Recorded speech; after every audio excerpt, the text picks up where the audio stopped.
David, castigado con enfermedad por su pecado, canta que bienaventurados son los que por su propia culpa no caen en la desgracia en la que él se encuentra. Confiesa su pecado, Dios lo perdona, exhorta a los malos a que vivan bien y a los buenos a regocijarse en Dios. Esta es la introducción a este Salmo 32. Entonemos este hermoso salmo al Señor.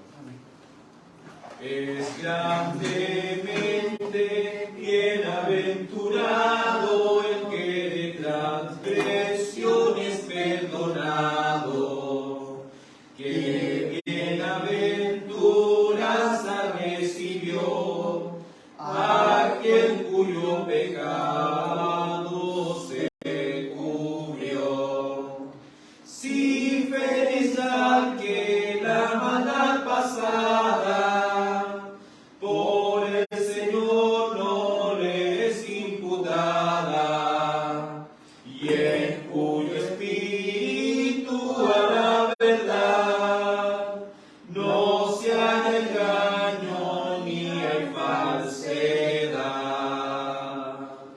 Mientras se callado envejecían mis huesos en mí, gemir todo el día, pues día y noche tu mano pesó, en sequedad mi verdo se tornó.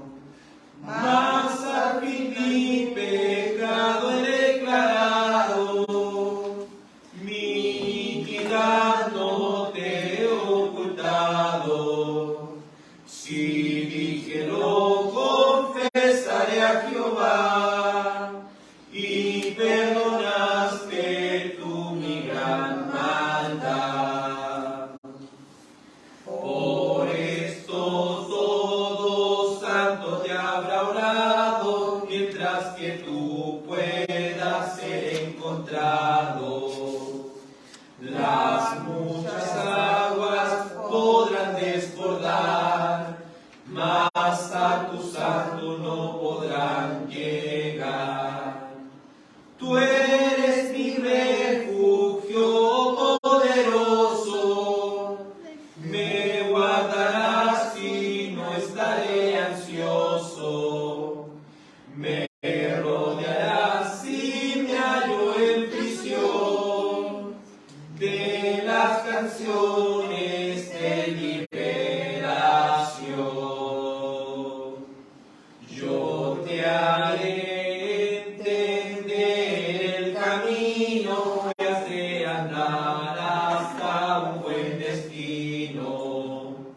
Sobre ti los ojos míos pondré, si continuamente los fijaré. No seas como caballo jumento, ellos carecen de entendimiento. Con cabestro y freno se han de tener cerca de ti, si no van a ser. Muchos dolores tendrá el impío, mas el que en el Señor espera pío. Con gran alegría al final verá que misericordia lo rodeará. Alegraos en el Señor Dios potente, y goza justos en él solamente. Y siempre cantad con santa emoción, vosotros los de recto corazón. Es muy bendecido, es muy feliz aquellos cuyos pecados son perdonados. Gracias le damos al Señor que nos ha dado esa dicha, esa hermosura de hallar el perdón en su santa y bendita misericordia. Bueno, amados en el Señor, como ustedes bien lo saben, estamos estudiando el libro de Habacuc.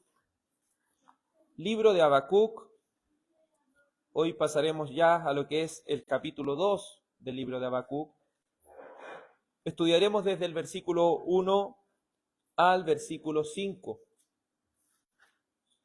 Habacuc, capítulo 2, verso 1 al 5. Tiene por título esta porción de las Escrituras, si pudiésemos poner un título para sintetizar lo que hemos de analizar hoy: el justo por la fe vivirá.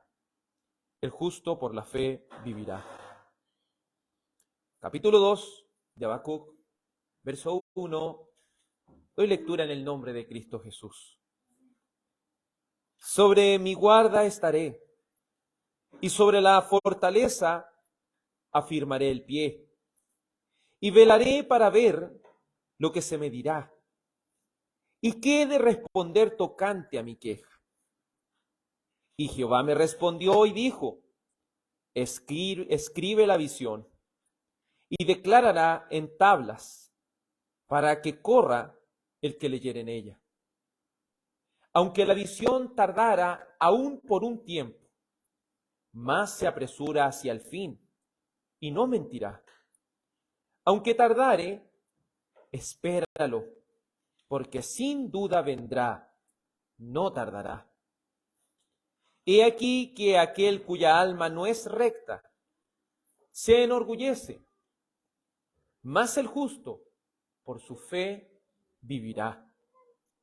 Y también el que es dado al vino es traicionero, hombre soberbio, que no permanecerá.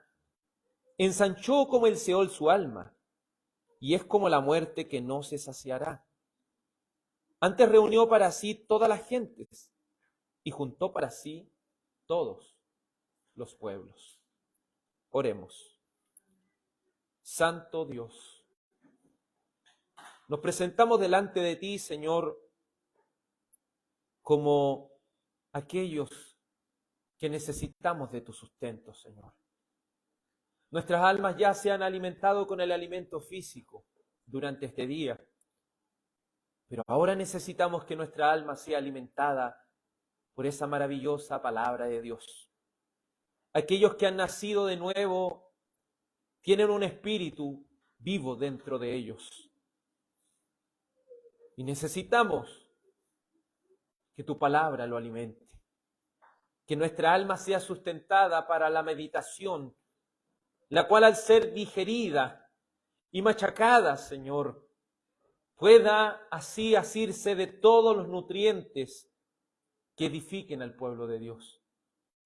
Te ruego, Padre, que edifiques a tu pueblo por medio de tu palabra, que podamos ser llenos del conocimiento de tu voluntad en toda sabiduría e inteligencia espiritual. Te rogamos, oh Padre, que tu Espíritu Santo pueda darnos la claridad para interpretar las Sagradas Escrituras bajo tu misericordia, bajo a lo que Habacuc y los receptores pudieron comprender, Señor, así también podamos comprenderlo nosotros.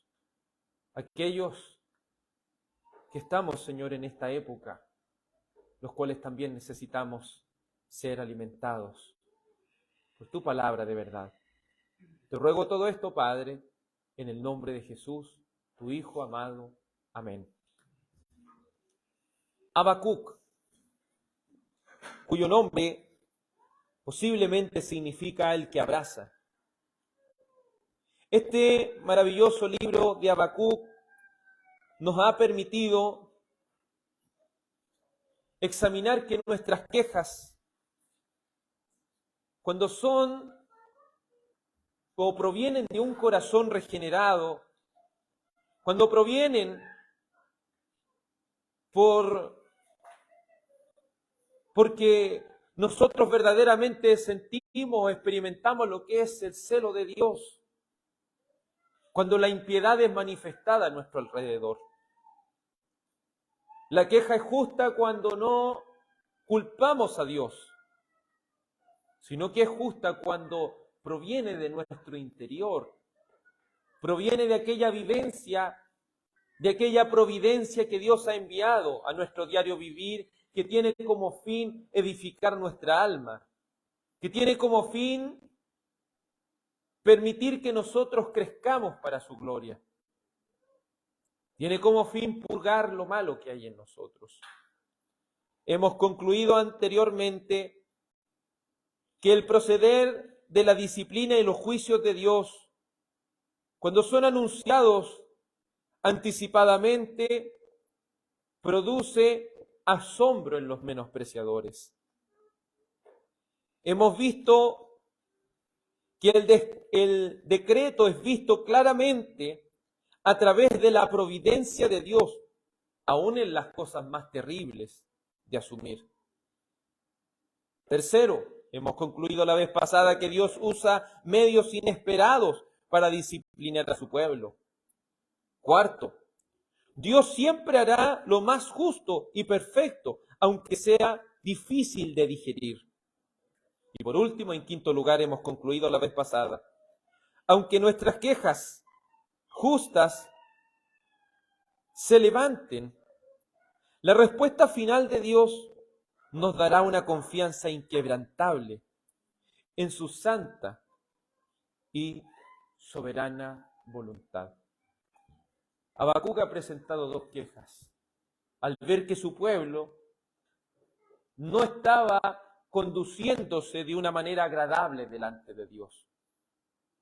Él necesitaba que Dios discipline a su pueblo.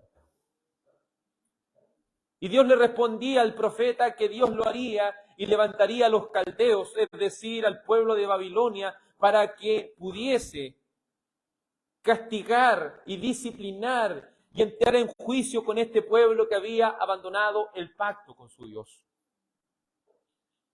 Pero luego de reconocer este hombre llamado Habacuc que Dios es un Dios santo, luego de reconocer que su disciplina no tiene como fin matar al pueblo, sino que tiene como fin purgarlo de todas aquellas inmundicias que puedan estarle afectando, él estaba confiado de que su pueblo no iba a morir.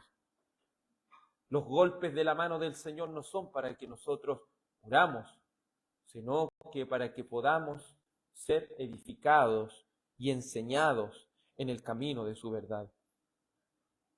Aparte de eso, Habacuc, luego de digerir esto y recibirlo y reconocerlo como parte del decreto y la providencia soberana de Dios,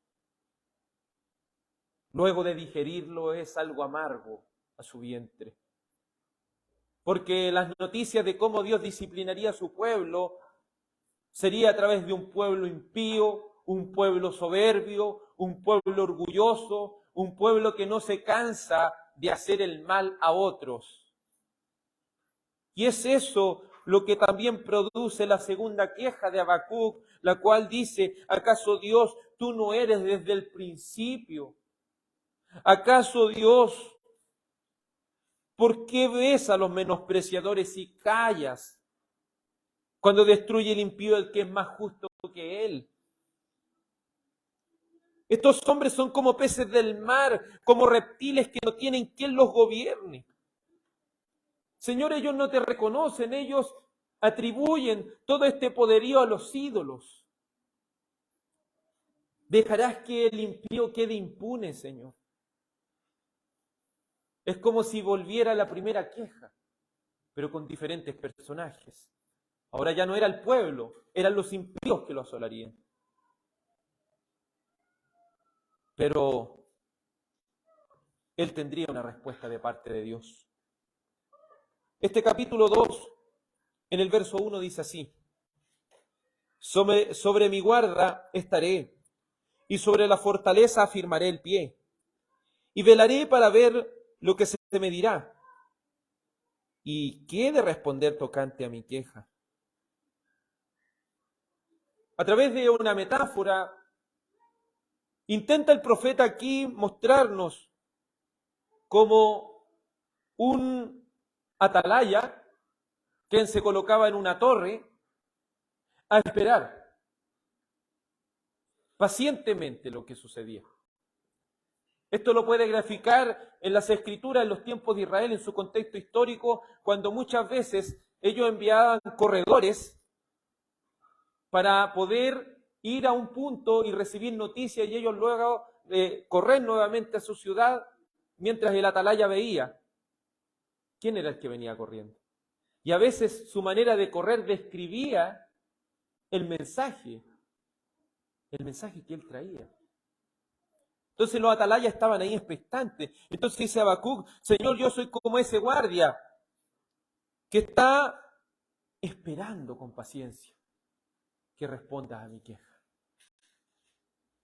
¿El qué es lo que iba a hacer? Él se iba a mantener despierto. Él no se desespera a causa de la angustia y los dolores, ni siquiera se desespera a causa de su queja, sino que los hijos de Dios velan, es decir, esperan con paciencia la respuesta de su Dios. El libro de Gálatas, capítulo 5, versículo 22, nos ha enseñado una cosa. Si hemos nacido de nuevo, Dios nos ha dado paciencia. Es porque su Espíritu está dentro de nosotros y nos ha dado paciencia. Entonces no es correcto decir que un nacido de nuevo le diga a Dios, Dios dame paciencia. Porque la paciencia ya está. Pero esa paciencia necesita ser trabajada. Esa paciencia necesita ser ejercitada para que podamos y esa paciencia pueda gobernar esos momentos de desesperación en nuestra vida. El Salmo 40, versículo 1 dice, pacientemente esperé al Señor y Él oyó mi clamor. Me hizo sacar del pozo de la desesperación. Si hay algo que entienden los justos, es que ante la queja y la desesperación, ellos deben ser pacientes. Ellos deben esperar en su Dios. El Salmo 40 describe como aquel que está en el lodo cenagoso, es decir, como aquel que está en esa arena movediza que entre más se mueve, más se hunde.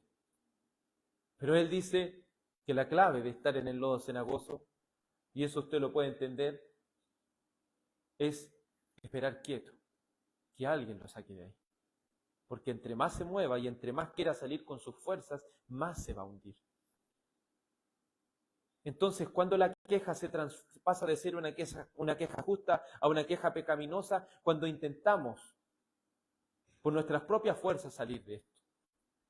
Cuando en nuestra desesperación no esperamos con paciencia la voluntad de Dios, sino que nos desesperamos y nos hundimos y nos agobiamos por causa de nuestra propia desesperación, a causa de nuestra propia impaciencia. También el Salmo 37, verso 7, en la traducción Biblia de las Américas dice, confía callado en el Señor y espérale con paciencia. No te irrites a causa del que prospera su camino, por el hombre que lleva a cabo sus intrigas. Es el salmo que el devocional podía decirnos, el cual nuevamente nos habla de la paciencia y de que más que esperar ante Dios con tantas más preguntas, nosotros debemos esperar callados. Debemos confiar callado en el Señor y esperarle con paciencia. No debemos impacientarnos, porque ya cuando nuestra queja empieza a llenarse de impaciencia, cuando empieza a llenarse de desesperación, pasa a ser ya algo pecaminoso, porque es ahí donde estamos expuestos a decir cosas que nunca deberíamos decir acerca de Dios.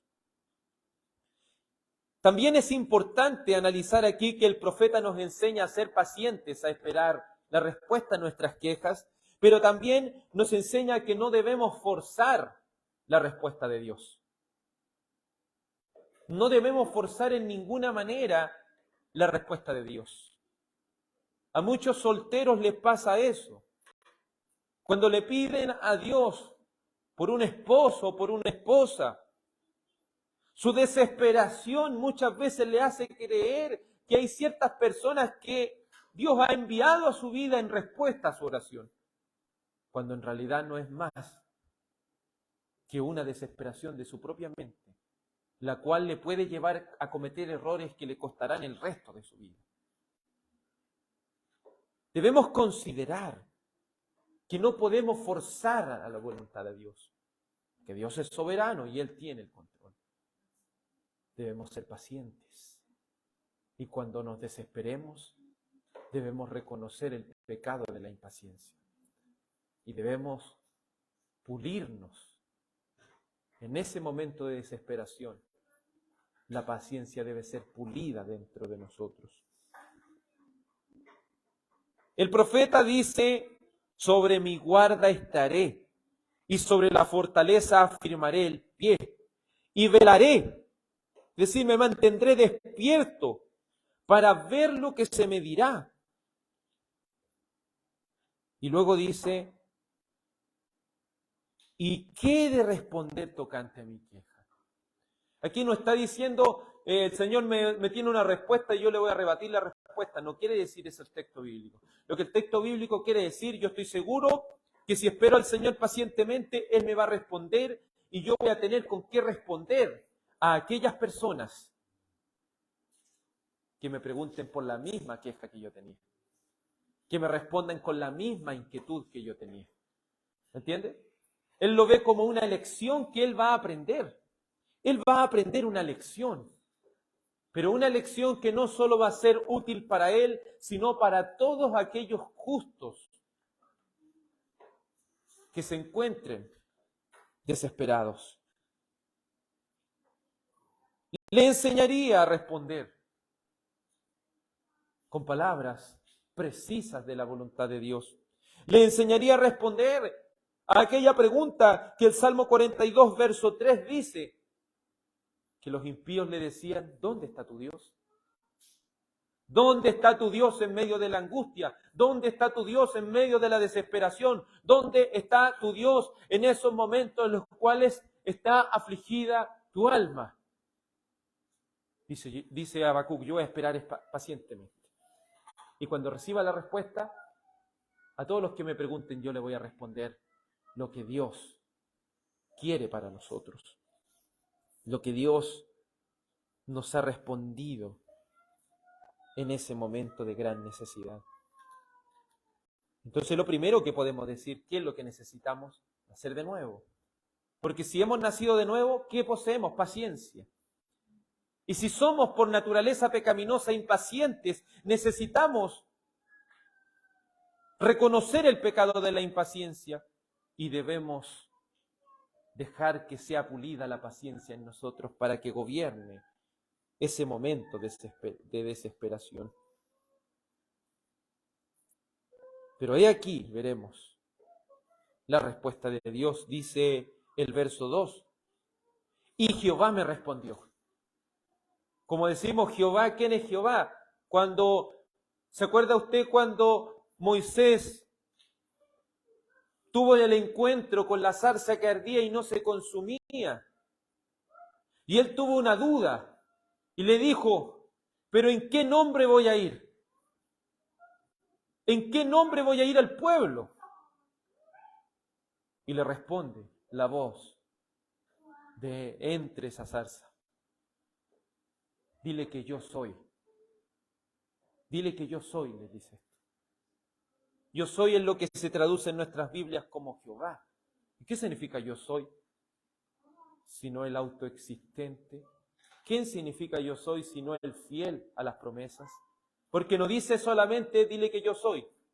Porque yo soy el Dios de Abraham, el Dios de Isaac, el Dios de Jacob. ¿Y qué hizo el Dios de Abraham? Le prometió. El Dios de Isaac le hizo una promesa. Hizo un pacto con ellos. Entonces, por eso traducimos Jehová como el Dios del pacto. Es decir, aquí está diciendo, y Jehová me respondió. el Dios que hizo pacto con nuestros padres, el Dios que es fiel a sus promesas, me respondió. Y Jehová me respondió y dijo, escribe la visión y declarará en tablas para que corra el que leyere en ella. En palabras simples le dijo a Habacuc, yo no quiero que esta respuesta sea una respuesta personal para ti. Yo quiero que esta respuesta la puedan saber todos los justos de Dios. Yo quiero que esta respuesta le quede claro a todos aquellos que se encuentran en estas condiciones. A todos aquellos justos de Dios necesitan conocer esta respuesta. Por eso, declárala en tablas. Es decir, escríbela con letras tan grandes que las personas que por muy apresuradas que anden puedan ver ahí y puedan entender el mensaje. Aquí no está diciendo el texto, si nosotros no lo malinterpretamos y lo leemos rápido, vamos a decir, para que el que lea en ella salga arrancando, no significa eso. Sino que está hablando de aquellos que andan apresurados.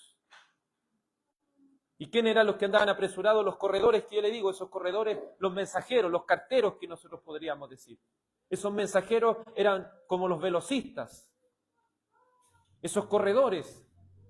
Pero aquellos que tenían una vida agitada como ellos, una vida en la cual ellos no tenían mucho tiempo porque debían permanecer corriendo para entregar el mensaje lo más pronto posible, aun ellos que tenían poco tiempo, que tenían una vida tan apresurada, debían mirar ese mensaje y entenderlo. Es decir, el mensaje, la respuesta a Habacuc era una respuesta que le iba a servir a todos, pero debía ser una respuesta precisa y concisa. No debía ser una respuesta muy extensa, porque el corredor no iba a alcanzar a leer el mensaje. Debía ser algo preciso, que todo cristiano debe conocer, que todo hijo de Dios, que todo el pueblo de Dios debe conocer. ¿Y cuál es ese mensaje? Verso 3. Aunque la visión tardara, aún por un tiempo, más se apresura hacia el fin. Y no mentirá. Aunque tardare, espéralo, porque sin duda vendrá, no tardará. Estamos hablando con nuestros hermanos, y aquí un paréntesis, con los que estamos haciendo una introducción a la interpretación bíblica. Sabemos que el Espíritu Santo es el que nos permite interpretar las Sagradas Escrituras. Pero a su vez sabemos que la Biblia está escrita en un lenguaje humano. Por eso necesitamos interpretar la Biblia con el método histórico-gramatical, es decir, ¿cierto?, considerando la historia, el trasfondo cultural, político, religioso que tenían los autores bíblicos, pero también considerando la gramática. Y aquí, si nosotros consideramos la gramática, aquí hay un uso de un paralelismo sintético. Y el uso de paralelismos, si uno se va al original hebreo, los hebreos no tienen signos de exclamación. Y se acuerda que para nuestro lenguaje el signo de exclamación es para decir algo fuerte, es para decir algo importante, es para decir un enunciado que tiene una relevancia muy grande. Tampoco tiene el entre comillas, pero sí tiene el uso de paralelismos, los cuales se repiten mucho en la Biblia. Algo paralelo, ¿cierto? Es algo que lo mismo de aquí es lo mismo de acá. O la misma idea de aquí se contrapone a la otra idea si fuera un paralelismo antitético, es decir, la antítesis es lo contrario. Pero en este sentido un paralelismo sintético porque dice lo mismo abajo, pero ocupa una palabra que está arribita para seguir desarrollando la idea. Por ejemplo, ¿cuál es esa palabra? En el verso 3 dice, aunque la visión tardara un tiempo, por un tiempo, más se apresura al fin y no mentirá. Y aquí viene el paralelismo. Aunque tardare, espéralo. ¿Se fija? Utilizó tardanza arriba. Aunque la visión tardara, en la segunda, aunque tardare. ¿Se fija? ¿Qué está queriendo decir? Presten atención. Presten atención. Esto es importante. La paciencia es necesaria. La paciencia es necesaria porque para esperar algo hay que ser paciente. Aunque la visión, ¿qué está hablando? ¿Cuál es la visión? Es decir, la respuesta de Dios. Aunque, aquí le está diciendo, aunque la respuesta de Dios se tarde por un tiempo, yo debo ser paciente. ¿Se fija? Como vamos viendo la traducción, aunque la respuesta de Dios a mi queja que me desespera, a mi queja que agobia mi alma, aunque tarde, ¿cuál es el mensaje de Dios? Espéralo, espéralo, ten paciencia. Y al decir aunque, no está diciendo que la respuesta de Dios va a tardar, aunque tardare. ¿Se fija? Nuevamente está usando la gramática, no dice que va a tardar, dice aunque. ¿Y eso qué nos quiere transmitir? Que el Señor va a hablar a su tiempo, no a nuestro tiempo. Él no se va a atrasar ni se va a tardar, pero aunque tarde, porque para nosotros como somos impacientes, a veces creemos que la respuesta de Dios tardan, pero no es que tarden, es que Él la va a dar al tiempo perfecto, donde su soberana voluntad lo ha establecido. Aunque la visión tarde por un tiempo, dice, más se apresura hacia el fin.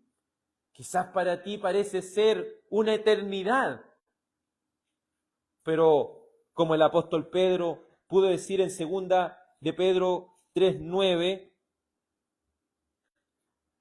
dice que aunque las cosas tarden, nosotros debemos esperar, porque está más cerca la salvación de cuando creímos.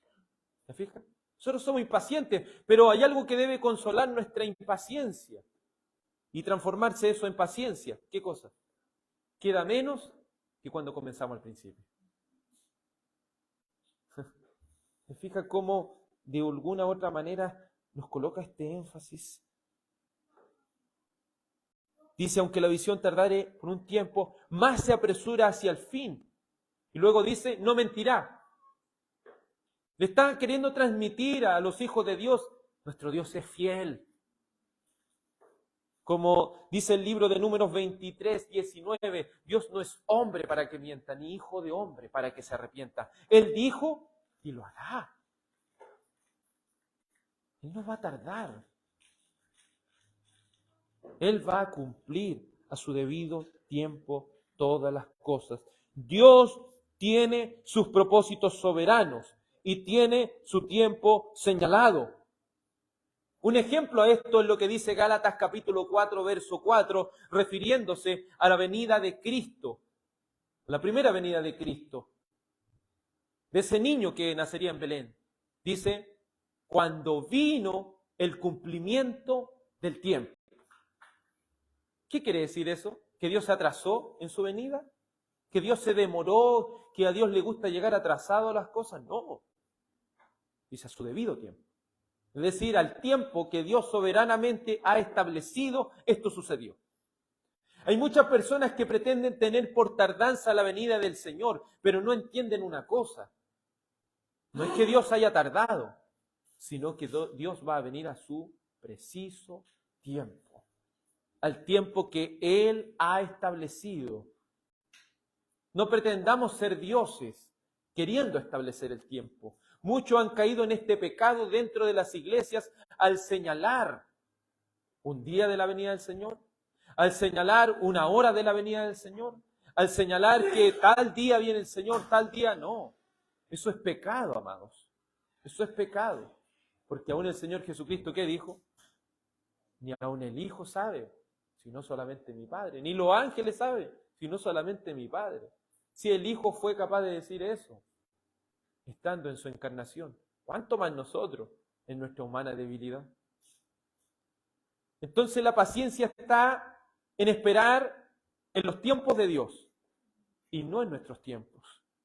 Aunque la visión tardare aún por un tiempo, más se apresura hacia el fin y no mentirá porque Dios es fiel. Y nuevamente lo reitera, por eso un paralelismo, lo reitera de manera paralela y dice, por si no los quedó claro, aunque tarde, espéralo. Dios es fiel, aunque tarde, sé paciente. Sé paciente. Porque sin duda vendrá, no tardará. Él no miente. Sin duda vendrá. No tengas dudas de que Dios, cuando venga el cumplimiento del tiempo, hará las cosas. A su debido tiempo, Dios hará las cosas. ¿Qué debemos hacer nosotros? Sino solamente confiar, sino solamente esperar. Y esto es lo que permite que se nos pueda dar respuesta, una respuesta precisa y concisa a nuestra queja, que nos desespera y nos agobia.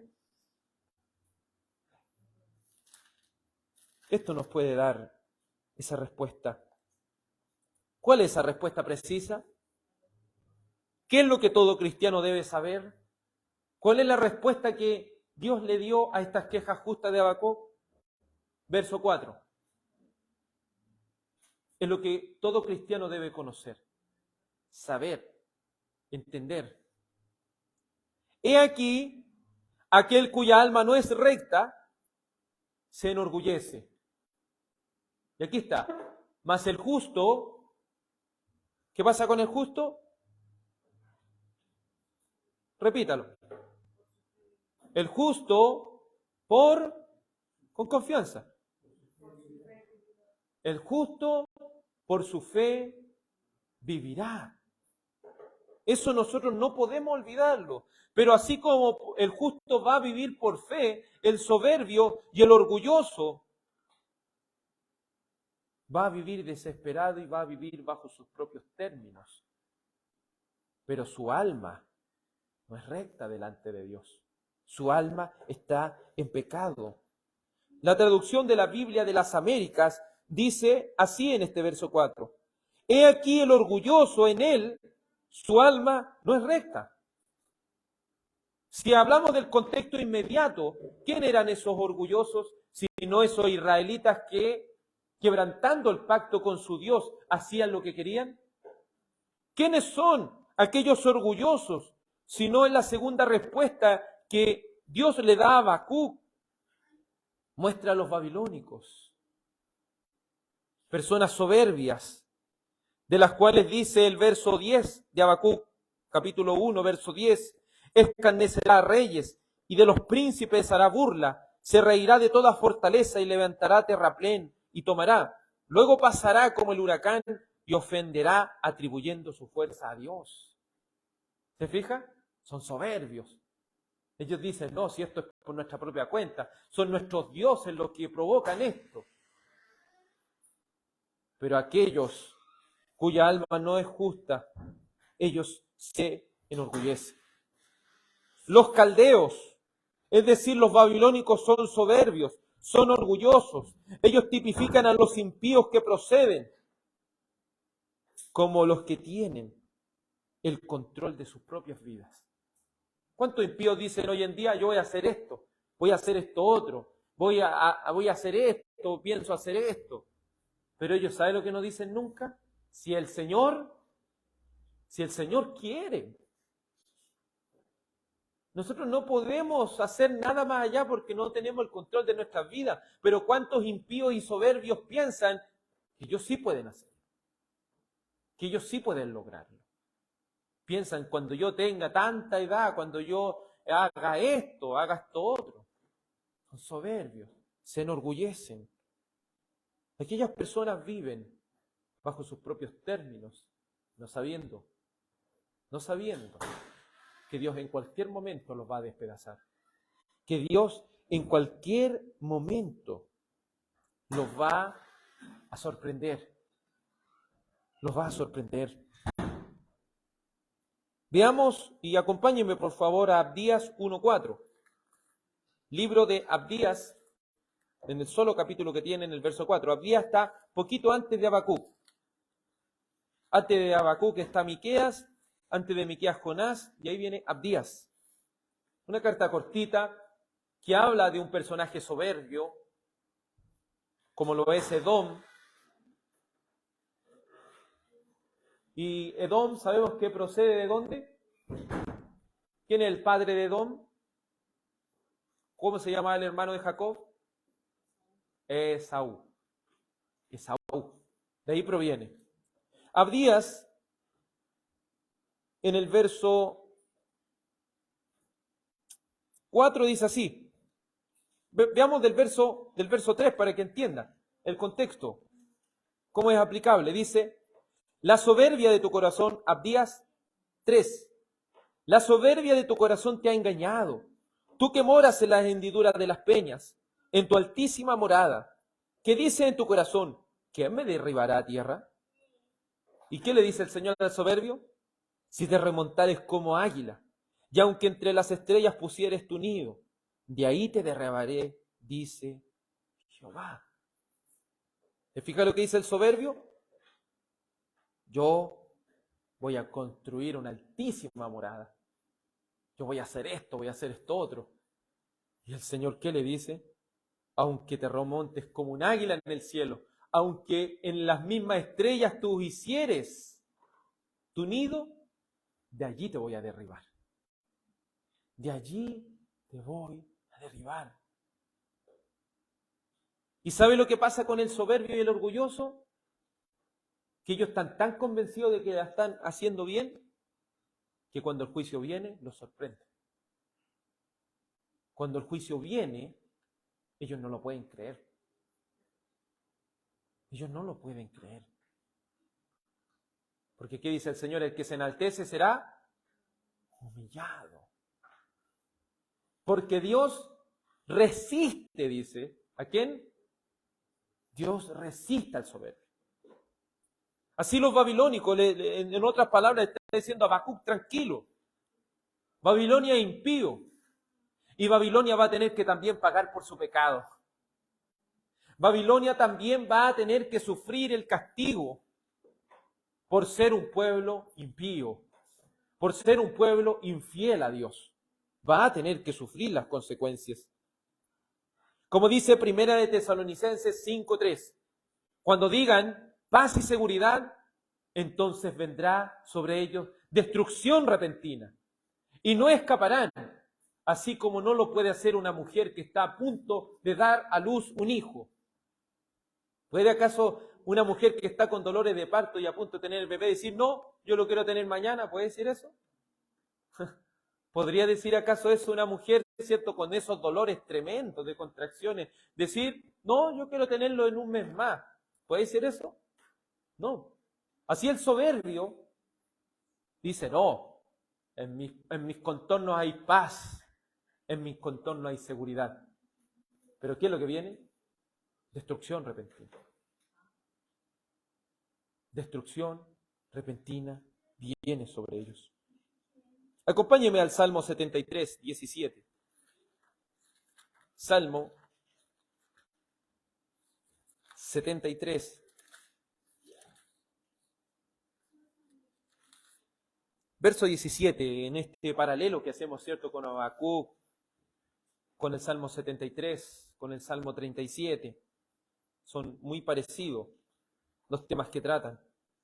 Dice el Salmo 73, verso 17 así. ¿Se acuerda que Asaf no comprendía por qué si él servía a Dios le iba mal? Y le pegaban más encima. Y los que hacían mal le iba bien. Él no entendía eso y le pedía al Señor. Pero aquí el Señor le responde también como a Habacuc, en el verso 17 dice, hasta que entrando en el santuario de Dios comprendí. ¿Qué comprendió? El fin de ellos. Es decir, los soberbios están haciendo lo que quieren. Pero esperen un poquito. Ellos tienen un fin. Verso 18 dice, ciertamente los has puesto en deslizaderos, en asolamiento los harás caer. ¿Qué quiere decir un deslizadero? Cuando el piso está resbaloso. A veces ni se dan ni cuenta y se caen. Es decir, así, el soberbio puede pretender, creer que tiene una seguridad, pero en cualquier momento se cae. Pero cuando se caiga, no va a quedar nada de él. Asolado es no dejar nada. Es como cuando cae una bomba y no deja nada, ni un edificio, ni una casa, nada. Entonces dice, esa caída va a ser tan grande. La caída de tu soberbia va a ser tan grande que no va a quedar nada de ti. Que no va a quedar nada de ti. Dice, ¿cómo han sido asolados? De repente. ¿Cómo viene el juicio de los impíos? De repente. Cuando ellos menos lo piensan. Perecieron, se consumieron de terrores. Es así la respuesta que está enriqueciendo a este hombre Habacuc. Mientras los soberbios se enorgullecen, los justos viven ¿por qué viven los justos? Por fe. No viven por vista, ellos viven por fe. Entonces la respuesta es, o somos orgullosos y creemos que las cosas van a ser a nuestro tiempo y a nuestra manera, pero el castigo va a ser grande, o confiamos que Dios a su debido tiempo, aunque yo no lo pueda ver, Él lo va a cumplir y Él lo va a hacer. Mas el justo vivirá por fe. Este texto es tan importante para nosotros como cristianos, tan esencial que nuestra vida se mueve en torno a este mismo texto. ¿Por qué vemos la manifestación de la injusticia a nuestro alrededor? ¿Por qué vemos tantas cosas malas a nuestro alrededor y pensamos que no pasa nada? Nosotros debemos decir, vivimos por fe y sabemos que a su debido tiempo ellos tendrán su pago. Señor, mira, los enemigos me están haciendo esto. A veces uno quiere que Dios actúe ahora, pero no es a nuestro tiempo, es a su tiempo. Por eso vivimos por fe. No vivimos por lo que vemos, vivimos por lo que Él ha prometido. No veamos las cosas por medio de nuestros ojos físicos, veamos las cosas por medio de los ojos de la fe. Si quiere ver usted las promesas de Dios por sus ojos físicos, no lo va a poder hacer. Véalo por medio de los ojos de la fe. Cuando la Santa Cena es impartida dentro de una congregación, solamente vemos físicamente con nuestros ojos el pan y el vino. Pero cuando con los ojos de la fe vemos eso, hacemos la memoria como si Él estuviese ahí. ¿Se fija cómo cambian las cosas? La fe es importante. Usted no ha visto el cielo, usted ni siquiera ha visto a Dios, pero por fe confía en Él y sus promesas. En Él y sus promesas. Pero el orgulloso dice, muéstrame a Dios, muéstramelo físicamente, yo no lo he visto, no voy a creer en Él. Oh impío, ten cuidado. El momento que menos lo creas, va a venir tu juicio. Por referirte así al Dios del cielo. Este texto pasa a ser tan importante dentro de las Escrituras que es utilizado 3 veces explícitamente en el Nuevo Testamento. Acompáñeme primero a Romanos 1:17. El justo vivirá por fe. Romanos 1:17.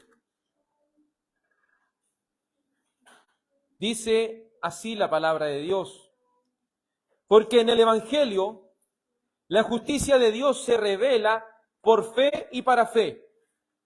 Como está escrito o como Habacuc dijo, mas el justo vivirá por fe. Hay personas, y si usted ve el contexto anterior, hay personas que piensan que el servir al Evangelio es una locura.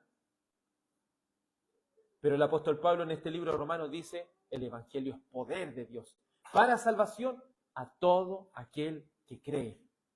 ¿Pero usted puede ver ese poder? ¿Lo puede ver físicamente así? No. El Evangelio tiene un poder tremendo de transformar un alma, de transformar una vida. Usted no lo ve, Solo vemos los resultados de su poder. Pero no porque algo no lo podamos ver, no va a existir. El justo va a vivir confiado de que Dios tiene todo el poder para transformar por medio de su evangelio un alma. ¿Qué es lo que le está diciendo el apóstol Pablo? El justo vive por fe. Créelo. Confía en esto. Recordemos lo que en el capítulo de la fe dice el libro de Hebreos, capítulo 11, verso 1. Es pues la fe, la certeza de lo que se espera. ¿Se fija? Esperar. La convicción de las cosas que no se ven. Es decir, la fe es estar seguro. Es estar seguro, aunque no pueda ver. Fe es estar convencido de que lo que Dios me dice por medio de su Santa Escritura es real y es verdadero. Por eso yo no me avergüenzo del Evangelio, porque es poder de Dios para salvación a todo aquel que cree, al judío primeramente y también al griego, porque en el Evangelio la justicia de Dios se revela por fe y para fe, como está escrito, el justo por la fe vivirá. Y dirá, ¿dónde está tu justicia? ¿Dónde está su justicia? ¿Dónde está su justicia? ¿Alguien me puede responder? En Cristo. ¿Se fija? Pero usted lo puede ver. Usted vio la cruz. Vio cuando crucificaron a Jesús. Estuvo ahí presente. Yo no me avergüenzo de creer. Porque yo sé en quién he creído. Y sé que Él va a cumplir lo que nos ha prometido.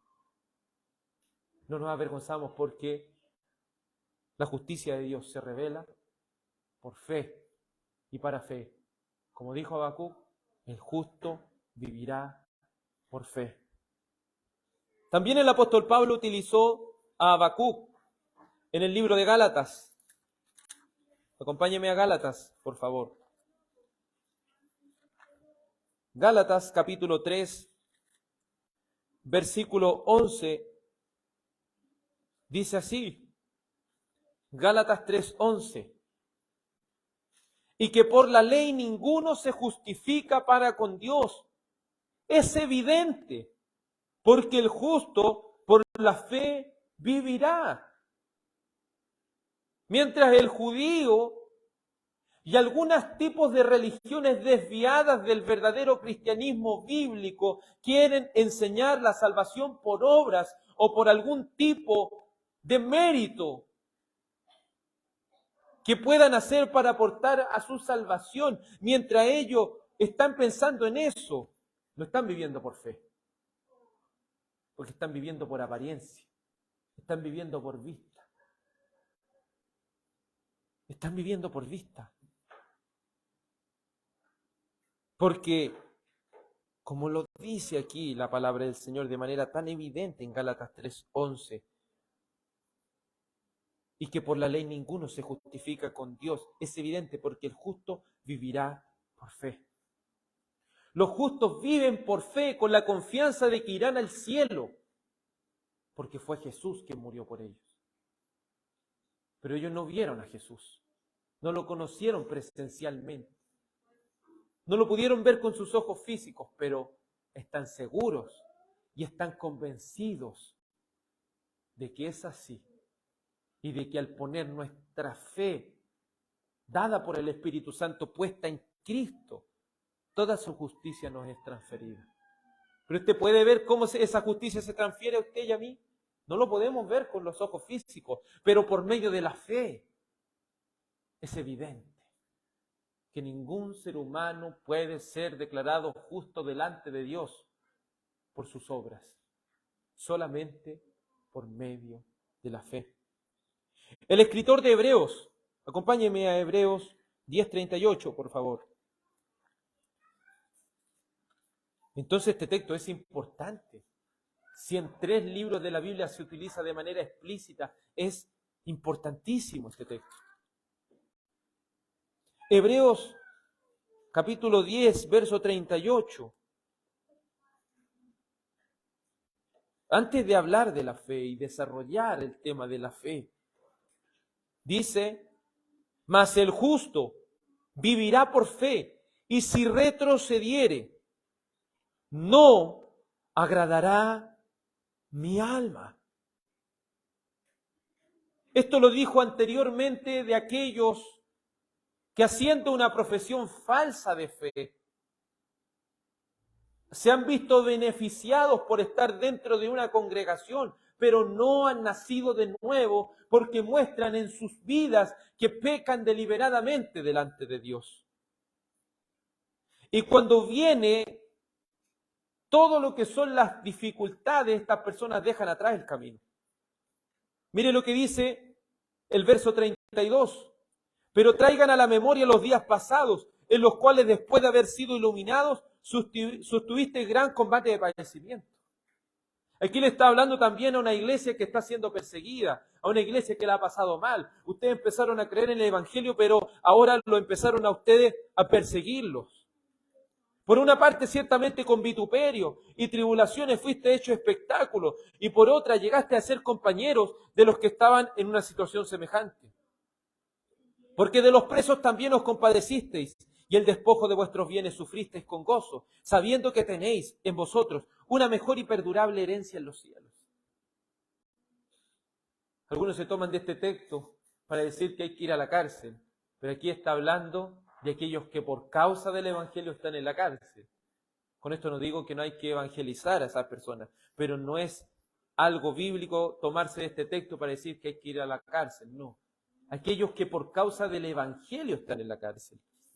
Aquellos que perdieron el despojo de sus pertenencias, es decir, lo perdieron todo por ser cristianos. Por ser cristianos lo perdieron todo. ¿Sabe lo que le dicen? No pierdan su confianza, que tiene grande remuneración de galardón. Entonces aquí le está explicando, ¿qué pasa, Señor? Mira, desde que estoy en el Evangelio lo he perdido todo, Señor. Desde que estoy en el Evangelio he perdido muchas cosas. Se fija que es casi lo mismo que Habacuc, pero de otra perspectiva. ¿Cómo le puedo responder? Dice, no pierdan su confianza. En otras palabras, ¿qué se está avanzando? Vivan por fe. No pierdan su confianza. ¿Por qué es necesaria la paciencia? ¿Se fija? Mire. ¿Por qué es necesaria la paciencia? Para que habiendo hecho la voluntad de Dios, obtengan la promesa. Porque aún un poquito y el que ha de venir vendrá y no tardará. Pero usted puede ver la segunda venida del Señor, ¿la ha visto usted? No. Pero el justo va a vivir por fe. El justo no vive pensando, el Señor se está demorando tanto, no. Vive pensando que el Señor a su debido tiempo está convencido y seguro que vendrá. Entonces Romanos 1:17 nos dice que el justo vive por fe en el Evangelio, creyendo que es poder de Dios para salvación a todo aquel que cree. Gálatas 3:11 dice que el justo vive por fe en que es justificado por la fe en el Hijo de Dios y no por las obras. En Hebreos 10:38 el justo vive por fe, aunque por muy terribles y tristes que sean sus aflicciones del tiempo presente, pacientemente esperan en el glorioso regreso, donde terminará para siempre su sufrimiento y dolor. El cristiano no vive por lo que ve con sus ojos físicos. El cristiano vive con lo que ve con los ojos o anteojos de la fe. Porque por la fe vemos que estas cosas son seguras. Si usted lee el capítulo de la fe, se va a dar cuenta de cuántas personas que nunca vieron lo prometido, pero ellos lo esperan. Murieron y nunca vieron las cosas, pero lo esperan con paciencia, con confianza. Estamos convencidos que cuando venga el cumplimiento del tiempo, sucederá todas las cosas que el Señor ha prometido. Entonces, ¿qué es lo que estaba recibiendo Habacuc con esta respuesta? Habacuc es como que estaba recibiendo un alivio.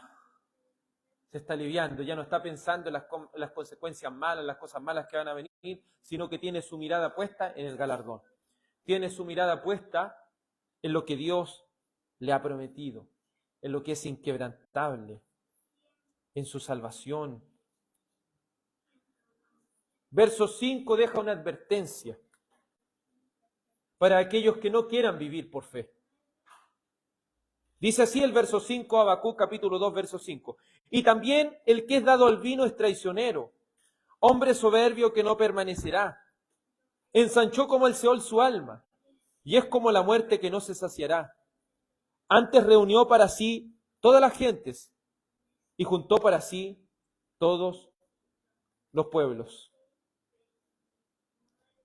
Si bien el que vive sin fe y sin esperanza en este mundo, el que vive bajo su soberbia, pudiese alcanzar muchas cosas, se vuelven insaciables como el mismo sepulcro, se vuelven insaciables como aquella muerte que lo devora todo. Ellos van a tener su fin. Mire, recuerde que aquí está hablando, en la interpretación, está hablando de Babilonia, ¿cierto? ¿Se acuerda cómo cae Babilonia?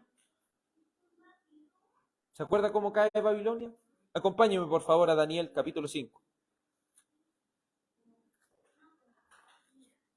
Daniel capítulo 5. Es impresionante cómo mucho tiempo antes, años, antes se profetizó lo que ocurriría en el libro de Daniel. El rey Belsasar era el hijo de Nabucodonosor, rey de Babilonia. Y dice así, mire, así estaba el rey. El día que lo iba a perder todo y su destrucción iba a ser repentina. Dice Daniel 5:1. El rey Belsasar hizo un gran banquete a 1000 de sus príncipes y en presencia de los 1000, ¿qué hizo? Bebió vino. ¿Se acuerda lo que dijo Habacuc? Y también, verso 5, el que es dado al vino es traicionero. ¿Se fija? Eso dijo Habacuc.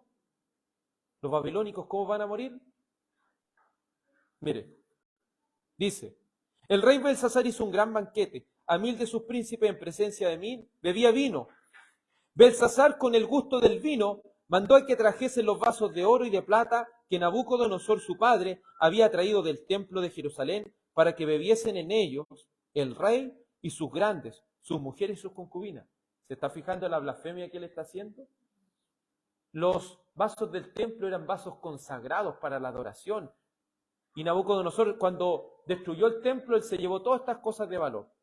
Pero él las guardó, él no las utilizaba para hacer, porque sabía Nabucodonosor el trasfondo que eso tiene. Pero el hijo, un hijo insensato, un hijo necio, un hijo que le gustaba el vino, dijo, tráiganme esos vasos para beber vino aquí con las concubinas, para que hagamos una fiesta con esas cosas.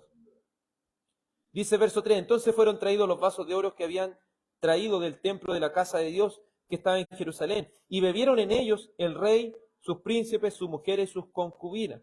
Bebieron vino y alabaron a los dioses de oro, de plata, de bronce, de hierro, de madera y de piedra. En aquella misma hora aparecieron los dedos de una mano de hombre que escribía delante del candelero, sobre lo encalado de la pared del palacio real. Y el rey veía la mano que escribía. Entonces el rey palideció y sus pensamientos lo turbaron, y se debilitaron sus lomos, sus rodillas daban la una contra la otra. El rey gritó en alta voz, quisiese venir a magos, caldeos y adivinos. Y dijo el rey a los sabios de Babilonia, cualquiera que lea esta escritura y muestre su interpretación será vestido de púrpura y un collar de oro llevará en su cuello, y será el tercer señor en el reino. Saltémonos por favor al verso 22. Y aquí está hablando Daniel. Dice, y tú, su hijo Belsasar, no has humillado tu corazón sabiendo todo esto, sino que contra el Señor del cielo te has ensoberbecido e hiciste traer delante de ti los vasos de su casa. Y tú y tus grandes, tu mujer y tus concubinas bebiste vino en ellos. Además de esto diste alabanza a dioses de plata y oro, de bronce, de hierro, de madera y de piedra, que ni ven, ni oyen, ni saben. Y el Dios en cuya mano está su vida, y cuyos son todos tus caminos, nunca honraste. Entonces de su presencia fue enviada la mano que trazó la escritura. Y la escritura que trazó es Mene, Mene, Tekel, Uparsin. Esta es la interpretación del asunto. Mene, contó Dios tu reino y le ha puesto fin. Oh. Fueron asolados de repente, ¿o no? ¿Cómo vino el castigo de los impíos? De repente. Bastó que el Señor escribiera con una mano y le dijera, Mene. Dios contó tu reino y le puso fin. Ahora le puso fin. Mire lo que le dice, Tekel. Pesado has sido en balanza y fuiste hallado falto. Es decir, estas palabras eran palabras terribles. Pesado has sido en balanza y has sido hallado falto. Dice, Pérez, tu reino ha sido roto y dado a los medos y a los persas. Mire lo que dice.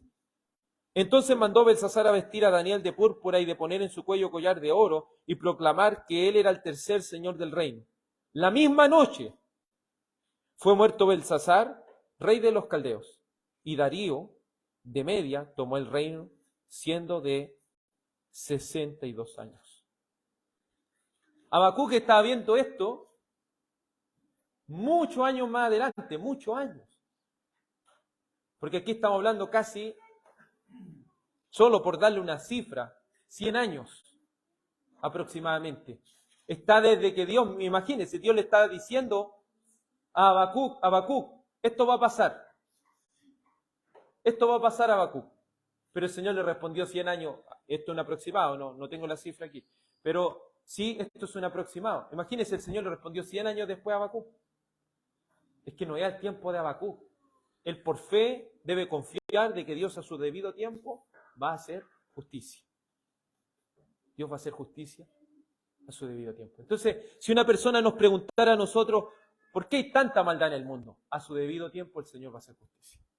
¿Qué pasa con los niños de África que no tienen que comer? ¿Dónde está Dios? A su debido tiempo Él va a hacer justicia. ¿Qué pasa con las situaciones tan terribles que le pasan? A su debido tiempo Dios va a hacer justicia. Yo lo creo y lo confío porque Él lo prometió. No va a ser a mi tiempo, no va a ser al tiempo de ellos. Va a ser al tiempo establecido por Dios. Volvamos a Habacuc, ahora ya con ese contexto de lo que pasa en el futuro de Habacuc. Verso 5 dice, y también el que es dado al vino es traicionero. Era una persona que estaba pasándola bien, pero en el momento menos pensado, el que no vive, el que es soberbio, el que es orgulloso y vive sin fe en Dios, en cualquier momento viene su desgracia. Dice, hombre soberbio que no permanecerá. Es decir, ¿cuál va a ser? Él va a tener un fin terrible. Él no va a permanecer.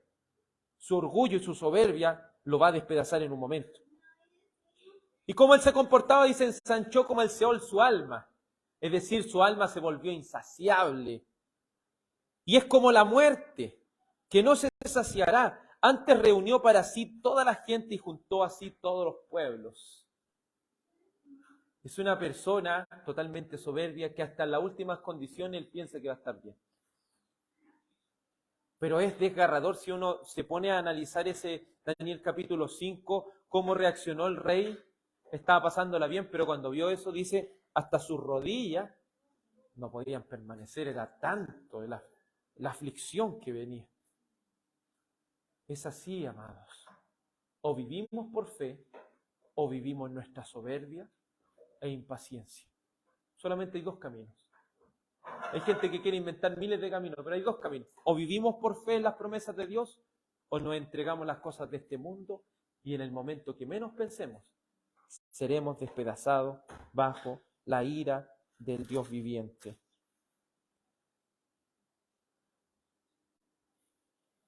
Culminemos con Apocalipsis 20.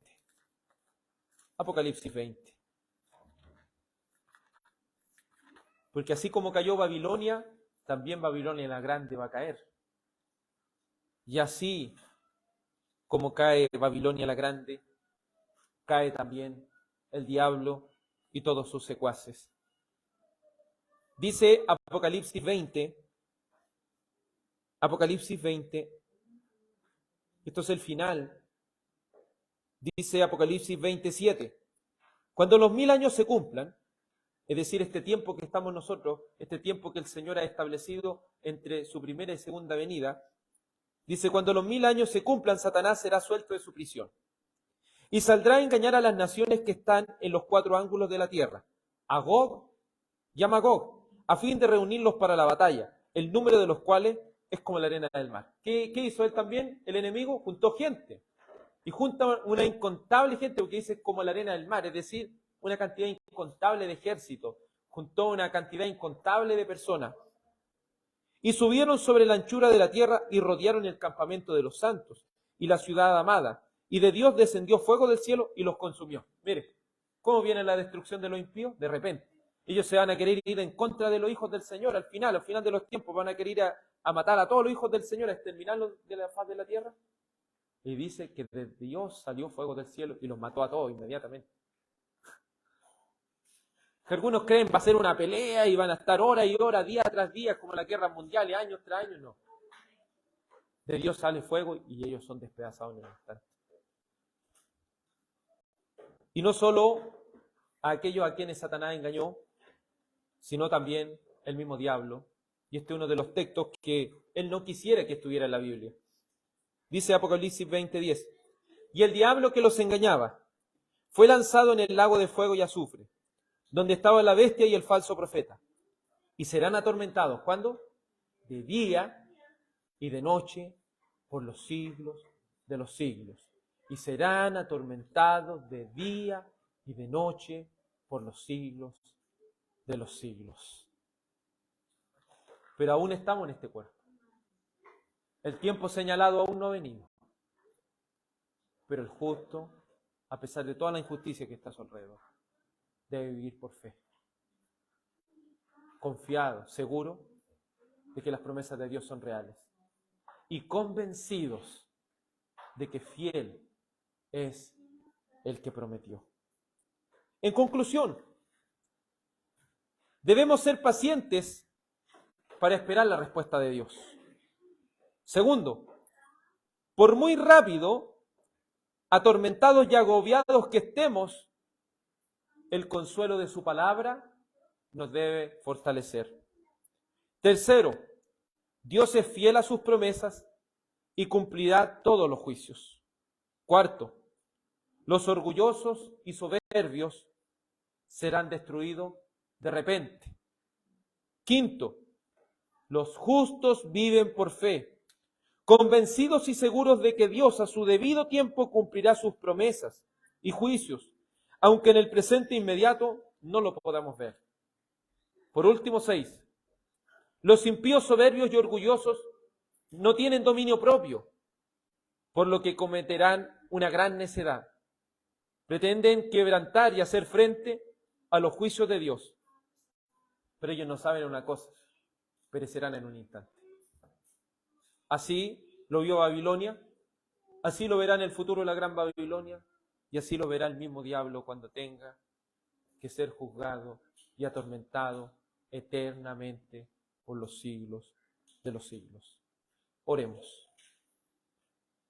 Dios Padre, agradecemos que junto a nuestros hermanos hayamos podido analizar este pilar tan importante como lo es la fe.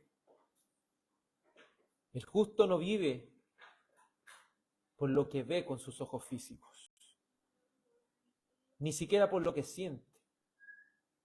El justo vive confiado de que las promesas de Dios son fieles y verdaderas. Señor, cuando Habacuc recibió esta respuesta de Dios, sin lugar a dudas trajo un consuelo muy agradable a su alma, que el capítulo 3 lo describe en una canción, en un poema tan precioso, Señor, que por mucho y muy terrible que fuera la situación inmediata, el futuro de Dios, las promesas de Dios se cumplirán a su debido tiempo. ¿Por qué hay tanta maldad en el mundo? Vive por fe, Dios va a hacer justicia. ¿Por qué me pasan tantas cosas? Dios tiene el control y Él hará justicia. ¿Por qué hay tanta maldad, tantas cosas? El Señor a su debido tiempo hará justicia. Confiamos y creemos, Señor, que tus promesas son fieles. Permítenos, Señor, estar convencidos y seguros de que descansar en tus promesas trae alivio al alma angustiada, trae alivio al alma desesperada. Señor, oramos por paciencia, la cual poseemos por el Espíritu Santo, pero que debe ser ejercitada por nosotros en nuestro corazón. Padre amado, te ruego así que puedas bendecir a tu pueblo, que puedas guardar a tu pueblo y que posiciones tu rostro sobre nosotros. Y estamos confiados de que seremos salvos. En el nombre de Jesús. Amén. Que el Señor les bendiga, amados en Cristo, que tengan una muy buena tarde y término del día del Señor. Que el Señor les guarde.